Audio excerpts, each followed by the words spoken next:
Welcome to the Jill on Money podcast. It is Friday, December 11th, and we are here to hold your hand, get you through whatever questions are on your mind financially. The best way to get in touch with us is to send an email. Ask Jill at jillonmoney.com. Ask Jill at jillonmoney.com. Don't forget to give us lots of details. This is a question about backdoor Roths from Jeff. And he says, I listen to all the podcasts. I appreciate what you and Mark do. You guys hit an area of interest in early December when you talked about backdoor Roths, but there's one thing I wish you had talked about. You detailed that going up to $172,000 would keep you in the 22% tax bracket. The information that would also be good to have is the impact on Medicare surcharges. Yes, you're absolutely right. You know, it's funny. I talk about that in other areas when I talk about required minimum distributions and the benefits of converting to a Roth, which is often that you can save yourself from that dreaded thing where you start paying more for Medicare. So, Jeff, thank you for nudging me. This is a very good thing. There's something called IRMAA, IRMAA, Income Related Monthly Adjustment Amount.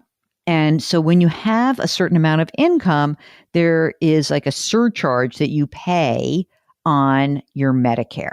So, for example, if you're married filing jointly, right, and you have let's say I'm going to just give you over $218,000 to $272,000 of income, you have to pay extra money for Medicare Parts B and D.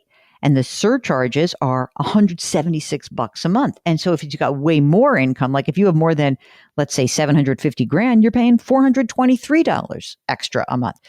Jeff's basically said that they had a problem because they had all this different income. And essentially, he said he made a big mistake by not starting Roth conversions immediately upon retirement.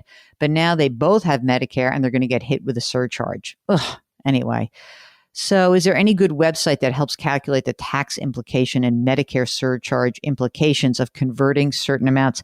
I got this one sheet from Ed Slott last year. I wonder if he has it on his website. The 2020 Medicare Income Planning is what I was looking at. I mean, it's on the IRS. It's on the Medicare website, I'm sure. Justin writes, student loan question for you. I have just over $250,000 in student loans, which are consolidated and all federal. I have no private loans. I've been on IDR plan. I think he's saying that he is on income-based repayment plan, and he says, I anticipate staying there for the foreseeable future. I'm wondering what's the best COVID plan of attack for paying off these loans. Of course, right now, monthly payments are on pause. I've been maintaining my minimum. It's only $25. It goes directly to principal while I build up the remainder of my emergency fund. Here are the two options that I'm weighing for when payments resume. Pay the monthly minimum of $25, and after that's applied automatically towards accrued interest, pay any extra funds each month. Since in 25 years, the amount of the loan would be forgiven, do I pay the monthly minimum and put any extra funds into a no? Oh, Mark, my head's going to explode right now. I'm just going to explode. How did you get $250,000 in student loans, and what do you do? I need more information. What happens with an income-based plan, you do get the loan forgiven after 25 years, but you could put extra funds into a balanced taxable investing account. I don't think you should do that. I just need to know more about your life so we can give you some better information, but I mostly want to know how you got $250,000. Why are we doing this to ourselves? This jives. I was just telling Mark I'm going to put a new article up, and it's fascinating to me that we sometimes I hear these stories. Mark, 6% of borrowers, just 6%, owe more than $100,000 in debt, in student loan borrowers, and 2% have more than $200,000. So, like, that's 6% of anyone who has more than $100,000 of debt represents a third of all outstanding student loan debt. You people are insane. I don't know what you're thinking. Why you think this is going to be good for your kids. I know I'm supposed to be nicer about this. I know that we had Kate Zaloom on, that parents are under pressure. Stop it. Stop this. It's crazy. I'm shaking my head. Wish you could see me right now, Mark. I've got, there's a Yiddish word. It's called fabissina. You ever heard that word, Mark? Fabissina. It's like, it's a sourpuss. It's like the face you make if you bite into a lemon. I've got one of those looks on my face. I've got a big bad case of phobicinitis reading that. Dave writes, I've only been listening to you for 6 months, but I really enjoy your podcast and the information you provide your listeners. Hey, Dave, thanks for listening. And if you like us, then spread the word. Okay, good. Now, Dave says we're debt-free, including our home. Kids are grown. They're on their own. My wife and I are both 50, and we hope to work at our current jobs for another 5 years, at which time we'd like to retire at age 55. We're maxing out our 401ks, our Roths, and our health savings account. They've got $1.5 million in a 401ks, about $100,000 individual brokerage, $35,000 in Roths, $60,000 in an emergency reserve fund, $20,000 in savings. So here's what they need. They need $4,200 a month.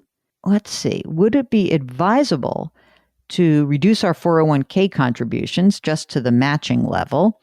So instead of a 13% contribution, we'd go to a 6% and then take the remaining 6% and put it in our individual brokerage account to build up a bridge for the 4.5 years between ages 55 to 59 and a half. In 401ks, it's a mix between traditional and Roth. Changed about 5 years ago when Roth option became available with a 401k. Keep up the great work. Many thanks, Dave. So I unfortunately am not sure you're going to make it based on this game plan. I think that you're probably going to have to work longer unless you're telling me the one thing I guess you didn't mention is, are you going to have any sort of pension income? $4,200 a month is not a nothing amount, and you're going to blow through a lot of your money in the period between 55 and 65, essentially until you can get Medicare. I think you got to keep working longer. So I like the idea of having more Roth money, but I think you really better run these retirement numbers because it does not sound like you're in the best shape to actually reach your goal. Okay, Don writes, Hi, Jill. Thanks for taking my question. I'm 68, semi-retired, and will wait until 70 to take Social Security. I'm not pleased with my stock portfolio performance over the years. I've basically earned about a 3% return. I'm not comfortable with volatility in the market, but realize bonds, CDs, etc., they offer little or no real return. I have life insurance policies for my family, but where do you suggest putting my money that is just sitting in the bank? Thanks. I have no idea what you're invested in, but to imagine that over the years you've had a 3% return, there's something wrong. I'm missing something. I need you to follow up with me. I need more details. Okay. Now, guys, you hear me say this? I've now said this a couple of times, which is, I need more details. I need more details. Well, I need more details from you when you send us your questions. So if you have a question, either send a lot of details or please join us. Come on the program with us. Mark will arrange it all. Send us an email, askjill@jillonmoney.com, and Mark will do the rest. It'll be so great. Just say, hey, I want to come on the show with you. We're very excited about our weekend. Our weekend guest will be talking to you about year-end financial planning. It's going to be a lot of fun. Recidivist guest Michael Goodman of WealthStream Advisors joins us. So you'll be very happy that you tuned in for that. And as always, wash your hands, wear your masks, maintain your physical distancing, do something nice for someone else today. Thanks for listening. We'll talk to you tomorrow.